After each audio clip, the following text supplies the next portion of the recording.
Hey guys, let's do another cycling gear brand review.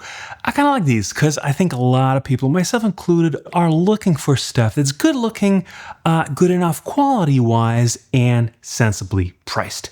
And the Spanish brand Siroko was kind enough to send us some gear for an upcoming bikepacking trip, and I thought I'd grab the opportunity to do a bit more rigorous testing, get to know the brand, see how it stacks up. Because, everyone seems to agree on what the top brands in the industry are.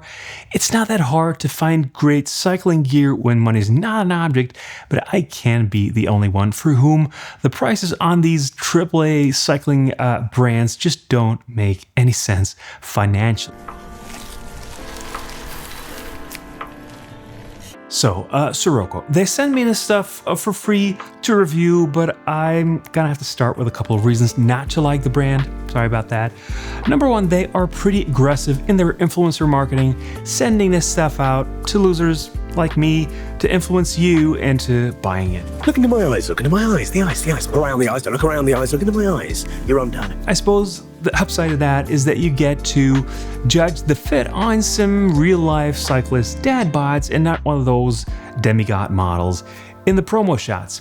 Number two, they are very fond of the kind of price anchoring where they show these inflated prices on the website, €100 for a jersey, 200 for Bibs shorts, and then having epic sales pretty much all of the time, giving you the opportunity to buy it at 35 or 50% off, which is, I get that it's all marketing. They're trying to raise the perceived value of the brand, which I suppose every brand does. What matters in the end is the value for money. So how does Siroko stack up? Well, not too bad actually. I tested them together with a couple of friends to balance out my personal opinions, even though we did end up agreeing on most things. For reference, the brands that I cycle in most of the time are Gorewear, Van Rysel, Faude, and Rafa. So that's my frame of reference, if you will. And out of these four, I would say that only Rafa is really superior in quality, though perhaps Gorewear has better quality control.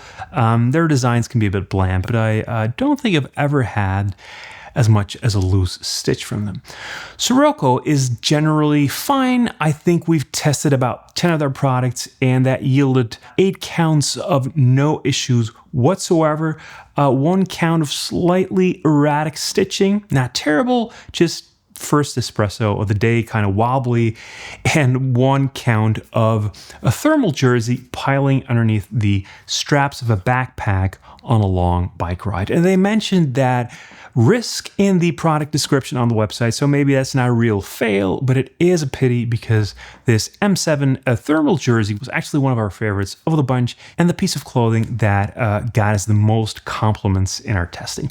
Really a very nice design and a very easy thing to look good in. Looking at everything we've tested in terms of build quality, I do feel that the more expensive SRX line is indeed built to a higher standard, which is to be expected since the prices of that range are about 35% more expensive.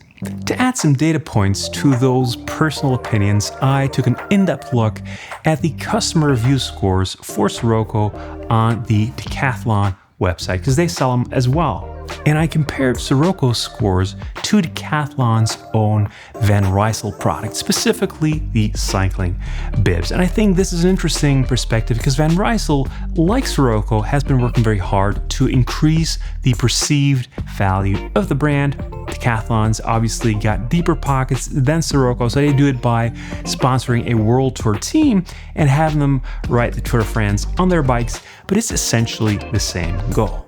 And looking into those customer review scores taught me 3 things. Number 1, Siroko's bibs score an average of 4.6 stars out of 5, which is quite good and slightly above Van Rysel's 4.5 score. Number 2, Siroko is a bit more expensive, but that's mainly because the discounts on the Decathlon website aren't always as deep as the ones on Siroko's own website.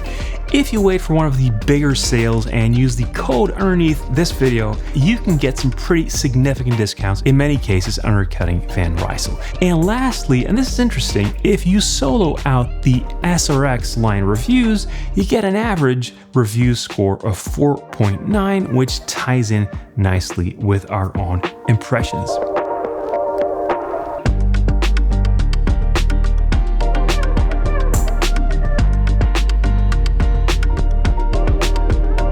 Quality is important, but of course, so is design. My go-to brands, like I said, are Rapha, Van Rysel, Gorewear. That already tells you that I'm not into super flashy designs plastered with giant logos.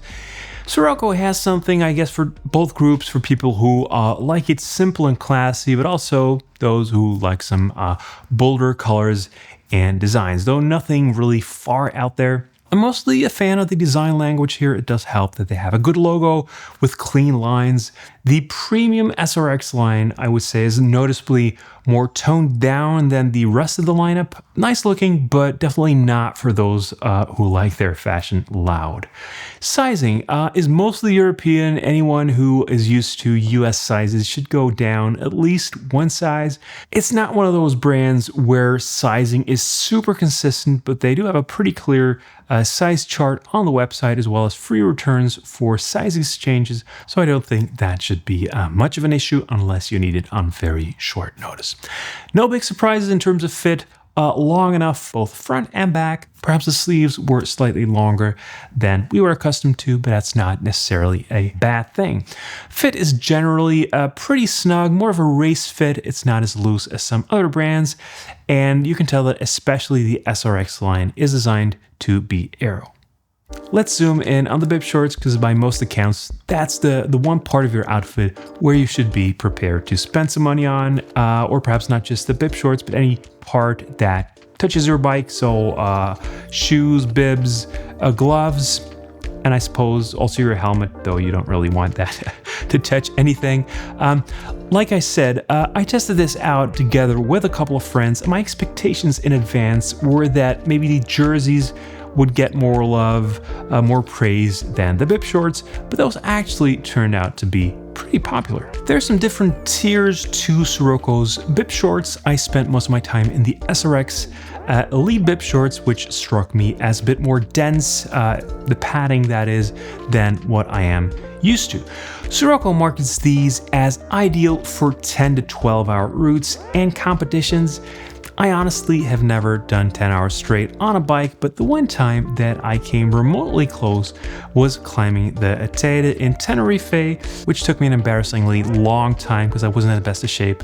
But I can assure you that those are the days when suddenly 100 euros for a great pair of bib shorts sounds like an absolute steal. We're doing some bike packing later this year. I hope that I can give you an update on whether these truly offer all-day comfort, but based on the 4 to 5 hour rides that I've been doing with them, I am pretty hopeful. Steve and Philip were also quite pleased with the bib shorts that they tested. Steve tested the Mount Lemon and probably put the most miles on it. Very positive about the fit, and Chamois said it compared favorably to his Assa's bibs, which are almost certainly more expensive, so there is that. The zippers were fine in my testing. I know that some people are really particular about zippers. I tend to use the open rear pockets much more than the small zippered ones, so it's possible that I'm just not the most critical tester. Looking at the different lineups, you'll find that the more expensive jerseys in Siroko's lineup, like the SRX line, but also the Gravel series, are made from a blend of elastane and polyamide, while the budget jerseys are made of elastane and polyester. Now that makes sense because polyester is cheaper, but I won't go as far as to say that cheaper is necessarily worse in this case, since polyester is actually a bit more breathable and better at wicking away sweat. But polyamide, which is more expensive, has a softer feel. It's a bit more stretchy, it has a more aero fit, and it's also a bit more durable, which is probably why polyamide is used more often in the expensive brands, and also a logical fit for the SRX line. If sun protection is important to you, it's also good to know that the SRX line and the gravel line feature a 50 UPS sun protection, while the regular M2 and M3 jerseys do not. In conclusion, I honestly would not recommend anyone buy Siroko full price, but I actually doubt that anyone ever does that since they are pretty much always on sale. If you wait for one of the bigger sales and you use the discount code underneath this video, I would say prices are pretty damn competitive. If you're looking for some higher end race fit outfits, I feel the SRX line in particular is worth checking out. If there's any such thing as a plateau of diminishing returns in cycling gear, I think this is very close to the point where spending more isn't worth it for the non-fashion conscious cyclist. All right, that's it for me. Anyone who has any long-term experience with Siroko or their customer service, let us know in the comments. Thanks for watching and see you on our next one.